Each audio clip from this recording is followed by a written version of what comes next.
Pues buenas tardes, vamos a continuar con la clase de estadística, ya hoy es el tercer día.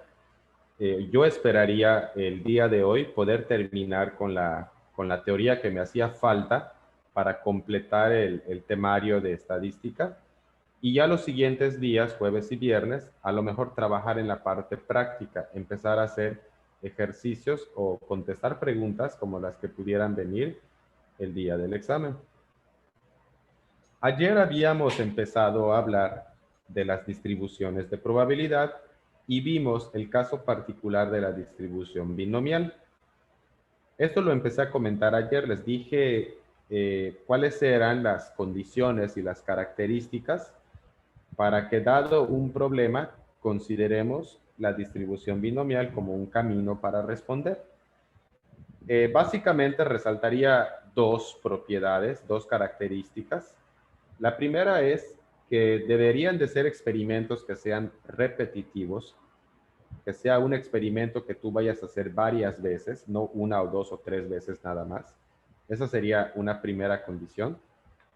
Y otra condición sería que el experimento solo te dé posibilidad de ganar o de perder. Eso no significa que la probabilidad de ganar y perder sea la misma. No. Lo que sí podría ser es que solamente tengas posibilidad de ganar o a perder. Por ejemplo, ¿a qué me refiero? Cuando lanzamos un dado, yo te puedo decir, vamos a lanzar un dado y vamos a apostar. Si sale la cara 4, tú ganas, te pago 100 pesos. Pero si no sale la cara 4, yo gano y tú me pagas a mí 100 pesos. Entonces tu jugador, pues solamente tienes posibilidad de ganar o de perder. Si lanzas el dado y te sale el 4, te rayaste, ganaste, te doy tus 100 pesos. Pero si lanzas el dado y no te sale la cara 4, entonces el que va a recibir los 100 pesos soy yo. Y en esa situación no estamos en igualdad de condiciones, porque a ti solo una cara te favorece, la cara 4. A mí me favorecen las otras 5. Entonces no tenemos la misma posibilidad de ganar. Es mucho más probable que yo gane a que tú ganes. La fórmula de la distribución binomial es esta. Combinaciones n de k por la probabilidad de éxito elevado a la k por la probabilidad de fracaso elevado a la n menos k. Y tener en cuenta en todo momento que éxito más fracaso me tiene que dar siempre 1. La suma de estas dos probabilidades me tiene que dar siempre 1. Hasta aquí había comentado la clase pasada. A partir de ahora empezamos la sesión. Ejemplo 1 de distribución binomial. Un examen consta de 10 preguntas en las que hay que contestar sí o no. Si una persona que no estudió contesta al azar las preguntas, ¿cuánta es la probabilidad de que la persona obtenga 5 aciertos? Este es el enunciado. A partir del enunciado, yo tengo que empezar a trabajar. Les comenté en otro momento que cuando se trabaja en probabilidad, te conviene distinguir cuál es el experimento. Si no puedes distinguir el experimento, difícilmente puedes distinguir los casos favorables, los casos posibles, cuál es mi probabilidad de éxito, cuál es mi probabilidad de fracaso. Entonces, en este problema, mi experimento, ¿cuál sería? Lee bien el enunciado nuevamente y dime cuál sería el experimento.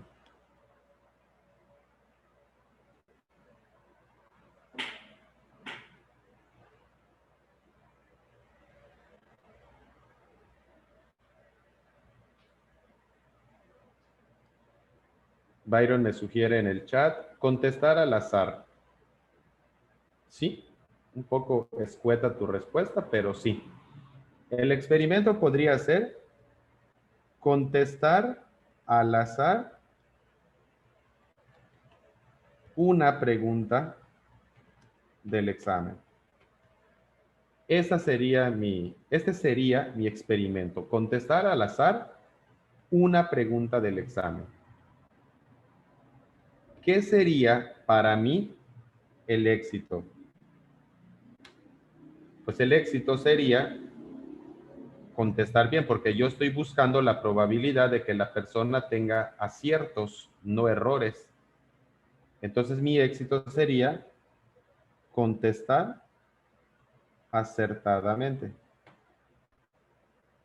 Ya tengo mi experimento y ya tengo mi éxito. Esta parte en el examen, a lo mejor tú no lo vas a escribir para no perder tiempo, pero lo deberías, al menos mentalmente, deberías poderlo identificar. Ahora bien, viene todo lo demás. Una vez que ya sé cuál es mi experimento y cuál es mi éxito, N. ¿Cuántas veces voy a repetir el experimento? ¿Cuántas veces voy a contestar al azar una pregunta? ¿Qué pondrías?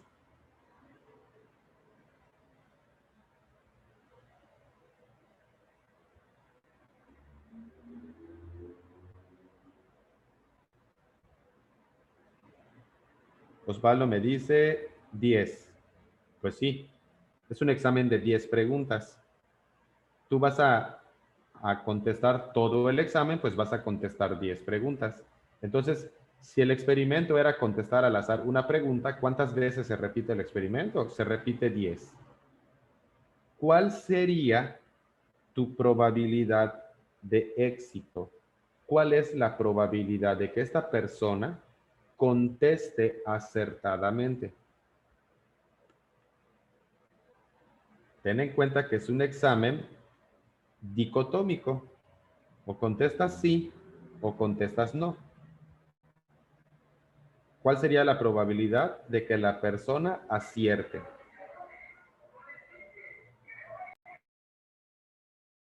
2. Acuérdate que una probabilidad no puede pasarse de 1. Lo que sí, pues hablando en términos de porcentajes, Byron me pone, pues tiene un 50% de éxito. Sí, tiene un 50%. Pasado a probabilidades, ese 50% se convierte en 0.5.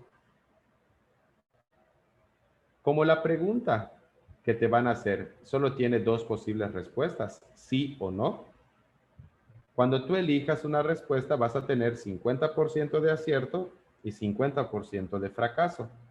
Por lo tanto, si el éxito es 50%, el fracaso es el otro 50%. O dicho de otra manera, es otra vez 0.5. En este ejemplo, mi éxito y mi fracaso sí tienen la misma probabilidad. No siempre va a ser así. Y a mí lo que me están preguntando es la probabilidad de que esta persona acierte 5 veces, no 6 ni 3, 5 veces. Entonces, acuérdate que la letra K es el número esperado de éxitos. ¿Cuántos éxitos espero obtener? 5. Y listo. Con esto ya tienes tu experimento, ya tienes tu éxito y con el experimento y el éxito pude sacar las 4 letras. Si esto lo sustituyes en la fórmula que te presenté hace un momento, la fórmula era esta: probabilidad de X igual a K es igual a combinaciones N de K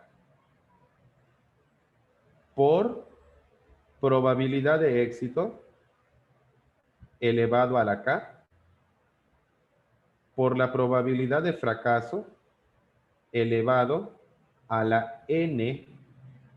N vale 10 menos K. K vale 5. Es decir, esto lo puedo escribir como combinaciones 10 de 5 por combinaciones 0.5 elevado a la 5 y 0.5, 10 menos 5 me vuelve a quedar 0.5. Ten en cuenta que el día del examen tú no vas a tener una calculadora científica. ¿Cómo voy a resolver las combinaciones 10 de 5? Acuérdate que hacíamos esto. A partir del 10, voy a tomar 5 factores. 10, 9, 8, 7 y 6. Y lo voy a dividir entre el factorial del segundo número, el factorial de 5. 5, 4, 3, 2 y 1. ¿Estás de acuerdo que 3, 2 y 1 lo puedo cancelar con 6? 3 por 2 por 1 me da 6. Aquí, por ejemplo, 10 entre 5 lo puedo simplificar, me queda 2. 8 entre 4 lo puedo simplificar, me queda 2, de tal manera que abajo ya eliminé todo. Y arriba me está quedando 2 por 9, 18, y 18 por 2 me está quedando. Pero me faltó un 7. 2 por 9, 18. 18 por 2, 36. Y tienes que multiplicar 36 por 7. Eso sí lo puedes hacer en una calculadora básica. Esto te va a quedar 252. Eso es la combinación nada más. Solo combinaciones 10 de 5 me quedó 252.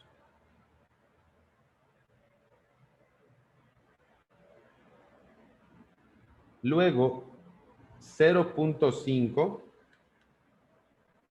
elevado a la 5. No tengo una calculadora científica. ¿Qué vas a tener que hacer? Pues vas a tener que multiplicar 0.5 consigo mismo 5 veces. Pondrías en tu calculadora 0.5 por 0.5 y le das igual.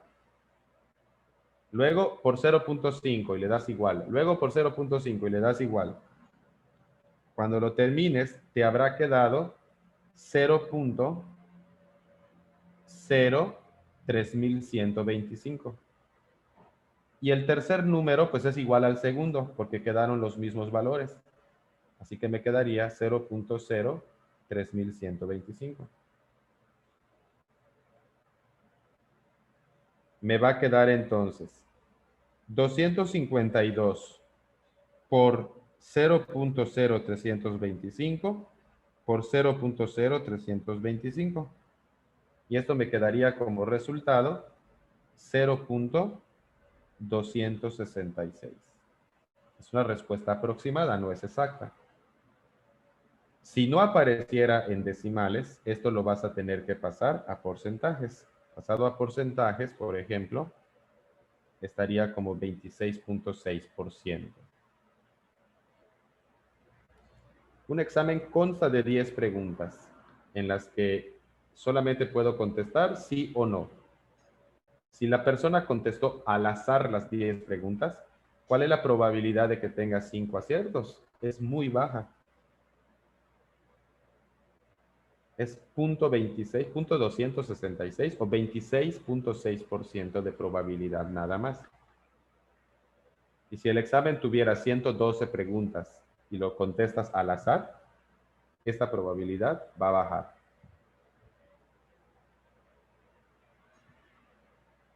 Así es como resolveríamos una distribución binomial. Sobre todo, así es como lo tendrías que resolver a mano, porque ahora si tienes una calculadora científica, todo esto lo puedes poner todo así como está en la calculadora y te va a dar el resultado, siempre y cuando lo teclees bien. ¿Y dónde está la clave también de este ejercicio? En que tú puedas determinar el valor de cada letra. Con una letra que interpretes mal, todo lo demás va a estar mal, aunque las otras letras estén bien. Este es un ejemplo de la distribución binomial. Voy a borrar y vamos a ver cómo lo presentan en la diapositiva.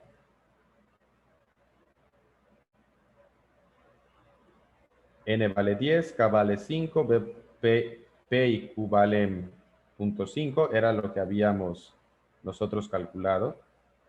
10, 5, 0.5 y 0.5. Eso es lo que tienes que hacer en la binomial. Si tú ya leíste el enunciado y consideras que el problema se trata de una binomial, es conocer el valor de las 4 letras. Por eso les comentaba también al principio que observen el enunciado. La binomial la vas a usar en situaciones donde solamente hay cabida al éxito o al fracaso y el experimento se repite varias veces. Esta es la fórmula que habíamos hecho nosotros. Dieron los mismos resultados, los mismos números. Y ya. Creo que algo puse mal hace rato. No sé si allá o acá algo pusieron mal, porque a mí me había dado punto 266 y aquí está dando punto 246. Déjenme lo reviso. Son 10 combinaciones de 5 por 0.5 a la 5 por 0.5 a la 5. Sí, yo lo puse mal hace rato. Esta es la respuesta correcta. Hace rato puse 26.6 y era 24.6. Y esto es lo que les decía. Probabilidad de que contesten 5 preguntas correctamente es 0.24 o en términos de porcentajes 24.6%. Ese es el primer ejemplo. Tenemos otro ejemplo. Y en este segundo ejemplo les voy a dar tiempo para que ustedes analicen y saquen sus propias respuestas. Y luego de un momento lo vamos a comentar entre todos. Les doy un momento para que planteen y resuelvan el ejemplo 2. En el ejemplo 2 me dicen, la probabilidad de que un alumno de medicina se titule por tesis es del 30%.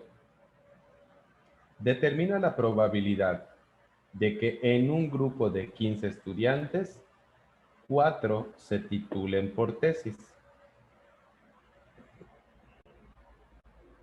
Como les decía hace rato, lo ideal sería determinar el experimento.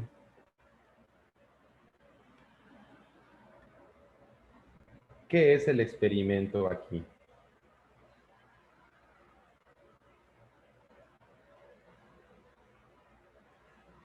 Estamos hablando de estudiantes, de la posibilidad de que se titulen por tesis. ¿Cuál sería el experimento acá? El experimento podría ser elegir un alumno al azar. Elegir un alumno de medicina, para ser más precisos. ¿Cuál sería mi éxito aquí? Bueno, pues mi éxito aquí sería que el alumno que yo elija se haya titulado o se vaya a titular por medio de una tesis.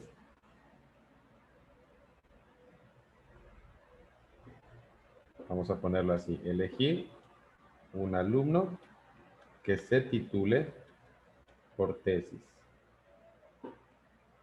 Ahora bien, vamos a sacar los valores de las letras. La primera letra que me interesa es N. ¿Cuántas veces se va a repetir el experimento? Aquí te dicen que tienes a un grupo de 15 estudiantes. Tú le vas a ir preguntando a cada uno de ellos si se van a titular o no por medio de una tesis. Entonces, N valdría 15. ¿Cuál sería mi probabilidad de éxito? Bueno, para que yo pueda hablar de la probabilidad de éxito, tengo que tener claro cuál es el éxito. El éxito es elegir a un alumno que se titule por tesis. Y según esto, la probabilidad de que un alumno de medicina se titule por tesis es de un 30%. Ese porcentaje pasado a probabilidades me quedaría 0.3. Bueno, si 0.3 es la probabilidad de éxito, ¿cuál sería la probabilidad de fracaso? ¿Cuál es la probabilidad de que un alumno de medicina no se titule por tesis? ¿Qué pondrías? 0.7. Así es, 0.7. Y esto es lo que les decía. Es normal que el éxito y el fracaso sumados me den, bueno, no, de hecho no es normal, tiene que suceder que el éxito y el fracaso sumados me den 1. Lo que sería normal es que el éxito y el fracaso no sean la misma probabilidad. En el ejemplo anterior, éxito y fracaso era lo mismo. Puede suceder, pero lo más normal sería que no sean la misma probabilidad, y aquí lo estamos viendo. Que un alumno de medicina se titule con tesis es del 30%, por lo tanto, no titularse por tesis, titularse de otra manera, hay otras maneras de titulación, puede ser un 70%. ¿Cuántas veces espero obtener éxito? ¿Esperas obtener éxito? 4 veces. Te preguntan, o más bien te dicen, determina la probabilidad de que en un grupo de 15 estudiantes, 4 se titulen por tesis. Es importante cómo te dan el número, porque te pudieron decir, determina la probabilidad de que en un grupo de 15 estudiantes, a lo más 4 se titulen por tesis, a lo más.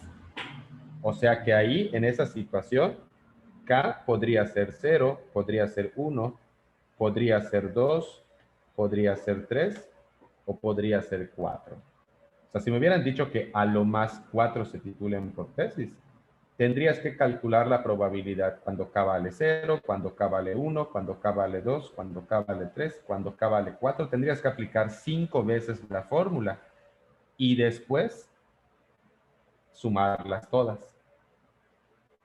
Te pudieron haber dicho también que por lo menos 10 se titulen por tesis, por lo menos 10. Ah, pues me sirve que se titulen 10, me sirve que se titulen 11, que se titulen 12, 13, 14, 15 por tesis, y luego sumar esas 6 probabilidades. Pero aquí no me dicen cuando mucho 4, por lo menos 4, aquí me dicen 4, ni más ni menos, 4, exactamente 4. Bueno, entonces K vale 4. Ya teniendo esto, pues podríamos entonces sustituir en la fórmula. La probabilidad de X igual a 4 es combinaciones n de 4, 15 de 4, por probabilidad de éxito elevado a la K, por la probabilidad de fracaso elevado a la n menos K. Es decir, esto me va a quedar combinaciones 15 de 4 por 0.3 a la 4 por 0.7 a la 11. Estas cuentas en una calculadora básica las vas a tener que hacer una por una. Primero tendrías que resolver las combinaciones. Combinaciones 15 de 4, pues sería a partir del 15, 4 factores. 15, 14, 13, 12, dividido entre 4 factorial. 4, 3, 2, 1. 4 por 3 es 12. Lo puedo eliminar con este 12. Así que arriba me quedaría 15 por 14 por 13. Y lo vas a dividir entre 2. Me va a quedar 1365.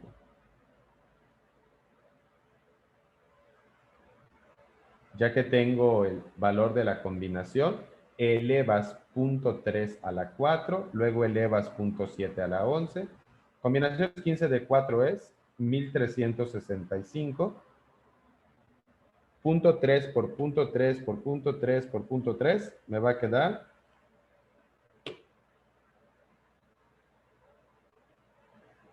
0.0081. A ver, vamos a quitar el paréntesis. 0.0081.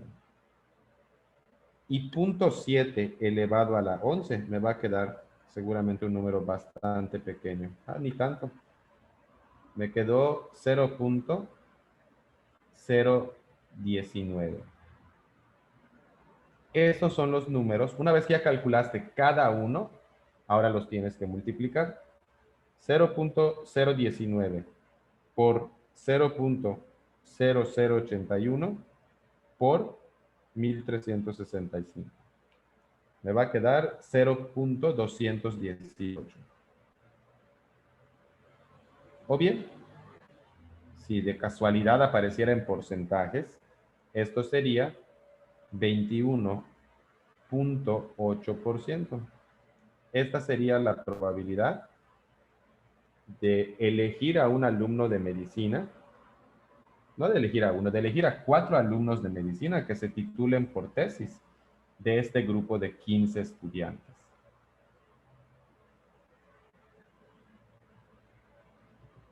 Ese sería el segundo ejemplo para la distribución binomial.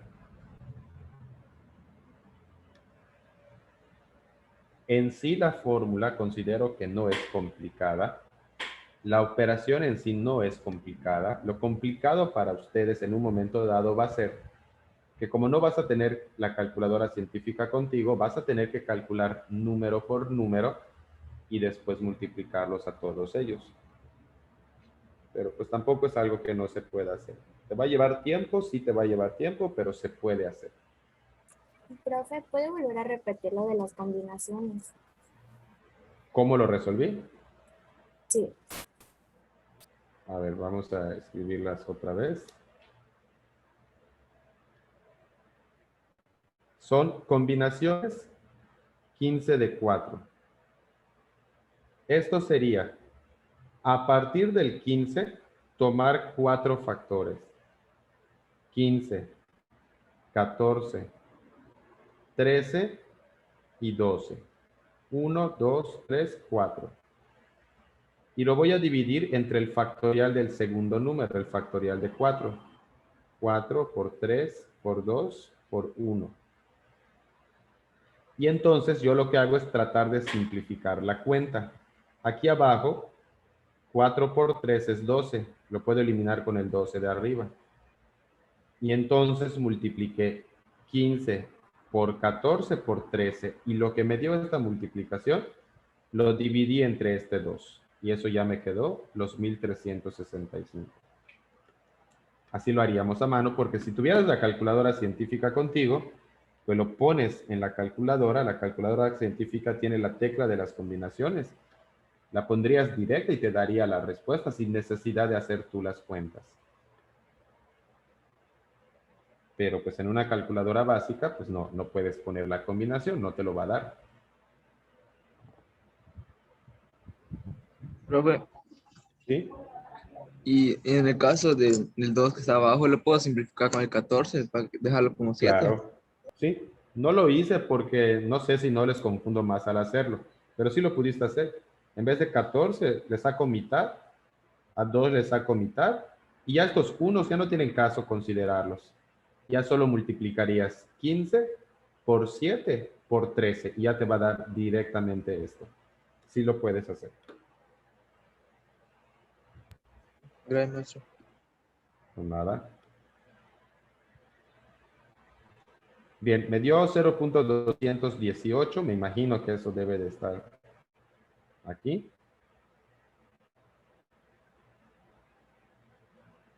Son los mismos valores que ya teníamos. Sí, decimales más, decimales menos, pero es eso. Bien, ya tenemos dos ejemplos de distribución binomial. Lo que es la distribución binomial, hasta aquí lo vamos a dejar. Vamos a hablar ahora de la distribución normal, que es la segunda distribución que me interesa y que ustedes necesitan conocer para el día del examen. La distribución normal también se conoce como distribución gaussiana porque usa una curva que se conoce como curva normal o campana de Gauss, por eso se le dice distribución gaussiana. La distribución normal se utiliza bastante en estadística para hacer algunos análisis. Cuando ustedes hacen, por ejemplo, una tesis pensando que ya estás en la carrera, ya estás en la recta final de la carrera, en el momento en el que tú te pones a trabajar una tesis, pudieras en algún momento requerir el uso de algunos estadísticos y a lo mejor en esos estadísticos vas a tener que usar la distribución normal. Esa es la campana de Gauss, esta es la que les digo, que se conoce como curva normal o campana de Gauss. Hay una, ¿cómo decirles? Hay una analogía, quizás sea esa la palabra apropiada. En estadística, la suma de las probabilidades de un evento tiene que ser siempre 1. No importa si el evento solo tiene 2 resultados posibles o tiene 1.000.000 de resultados posibles, no importa. Al sumarlos todos te tiene que dar 1. En la distribución normal, unos datos que están distribuidos normalmente, esas probabilidades, cuando tú las intentas graficar, te forman esta curva, te forman esta campana. Y como te forman esta campana, pues te dice que el área debajo de la campana es 1. Porque esta campana está construida a partir de probabilidades. Entonces, si tú te lo imaginas como si fuera esto un plano cartesiano, aquí estaría mi eje vertical, mi eje Y por decirle de una manera, y aquí mi eje horizontal, mi eje X. Entonces la campana tiene la particularidad de que aquí en la parte del medio se encuentra la media o el promedio. Esa es una característica de la distribución normal. Entonces, a los costados, en los otros datos, tenemos la distribución de los datos. Ahí tenemos la desviación estándar. La campana de Gauss se trabaja con la media y la distribución estándar. La desviación, perdón, no distribución, la desviación estándar. No la desviación media toman como referencia, sino la desviación estándar. Entonces, esta curva se puede particularizar para un sinfín de aplicaciones. Con diversos problemas de diversos contextos, yo puedo utilizar la campana de Gauss.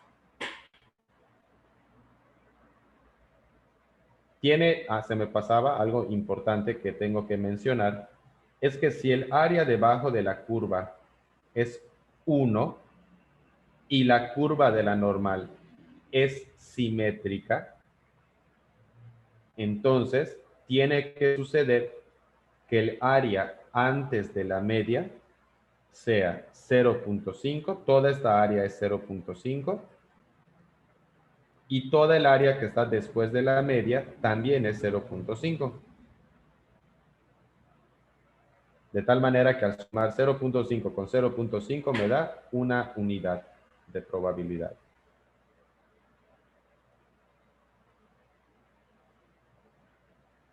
En la distribución normal, a partir de la campana de Gauss, puedo calcular diversos valores, dado algunos parámetros.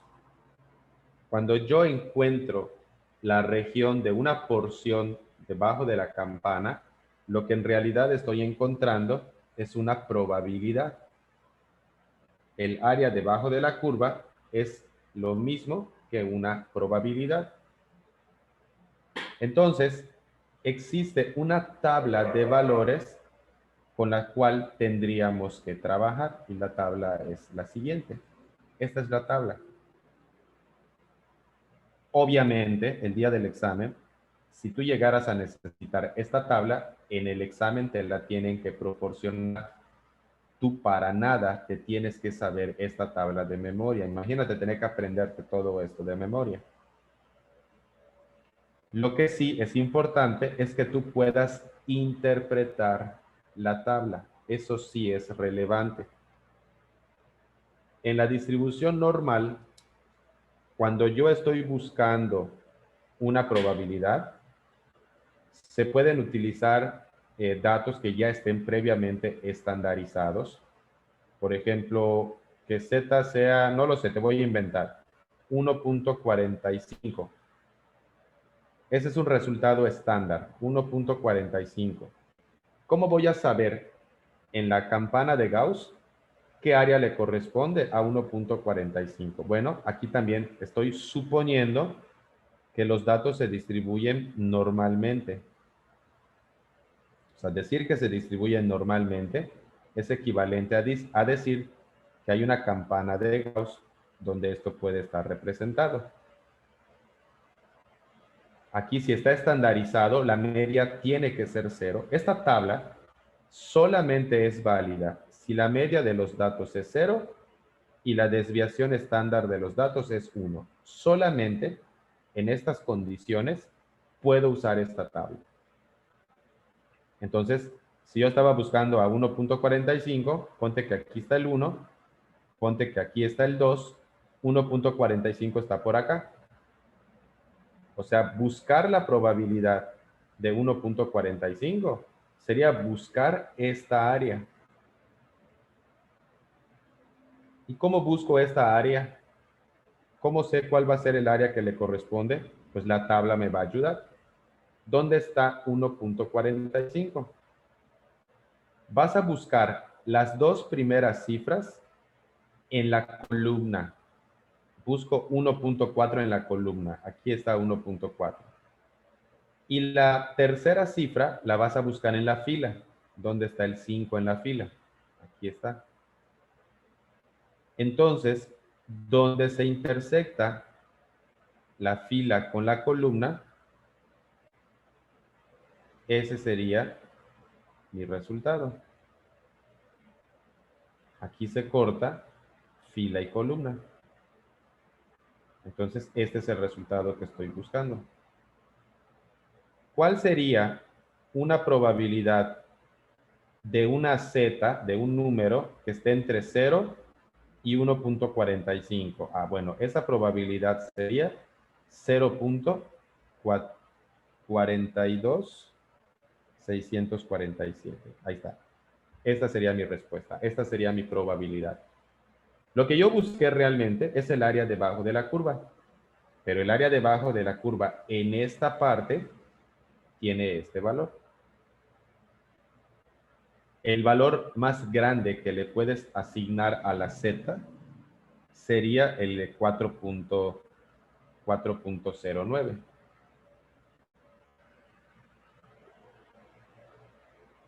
Esto que acabo de un poco de escribir, lo explican en la presentación.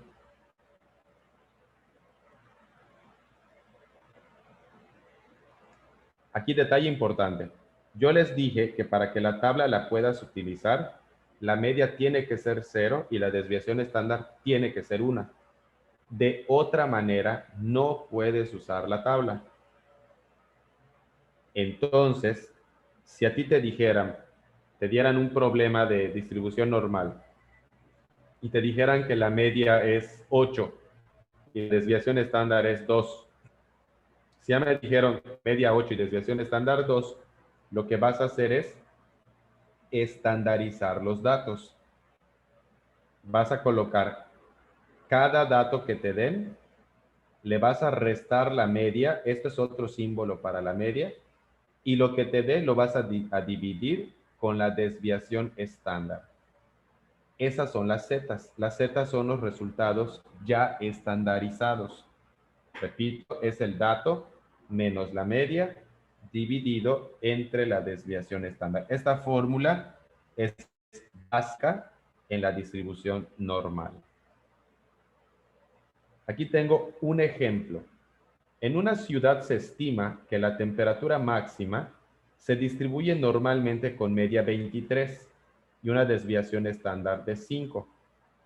¿Cuánto equivalen 28 grados en unidades estándar? ¿Qué es lo que te piden hacer acá? Bueno, aquí me están pidiendo la probabilidad de que yo busque cuál sería el resultado estándar de una ciudad con 28 grados de temperatura. Pero yo no puedo ir en un momento dado, si me estuvieran pidiendo la probabilidad, yo no puedo ir con 28 grados a buscar 28 grados en la tabla. Lo que yo tengo que hacer es estandarizar. Y para estandarizar necesito conocer Z. Y para que yo conozca Z, lo que voy a hacer es lo siguiente. Voy a sacar la información. ¿Cuál es la media de este ejercicio? Pues la media es 23. ¿Cuál es la desviación estándar del ejercicio? La desviación estándar es 5. ¿Y cuál es el dato que te dan? El dato que me dan es 28. Entonces voy a estandarizar. Z sería dato menos la media entre la desviación. 28 menos 23 me va a quedar 5 y 5 entre 5 me va a quedar 1. Entonces, buscar la probabilidad de 28 grados de temperatura equivale a buscar la probabilidad de 1. Ya cuando yo aplico esta fórmula, se dice que los resultados sean estandarizados. ¿Qué significa que sean estandarizados?